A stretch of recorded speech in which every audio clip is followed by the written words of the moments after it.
শয়তান লারা দিলে হগল জায়গাতে লারা দেয়, বুঝছেন নি ভাই?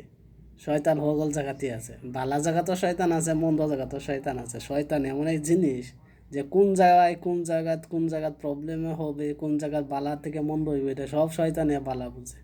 শয়তান শুধু খালি আমরা শয়তানটা বুঝি না। হ্যাঁ, আল খাবিসুলিল খাবিসি যে শয়তান আছে, খবিসি শয়তান না, খবিস শয়তান মানুষের মধ্যেও আছে। হ্যাঁ, সব জায়গাতে শয়তানের বৈশিষ্ট্য বিদ্যমান আছে। খালি শয়তানদের দুষ্ট হইতো না, আমরা যে মানুষ, হ্যাঁ, মানুষের ভিতরে শয়তানের খাসিলত যেটাকে বলা হয়, হ্যাঁ, খাসিলত আছে। খাসিলত আরবি শব্দ, কিন্তু বাংলা হয়েছে স্বভাব। স্বভাব যার মধ্যে আছে এটা সব জায়গাতে বিরাজমান, বুঝছেন নি ভাই?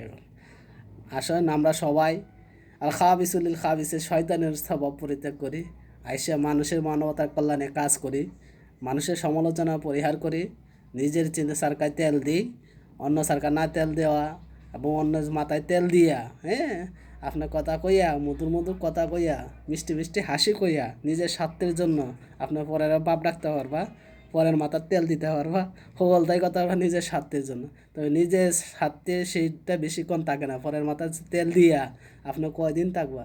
নিজের মাথায় তেল দিন, নিজের মাথায় তেল দিলে একদিন উপকারে আসবো ইনশাল্লাহ।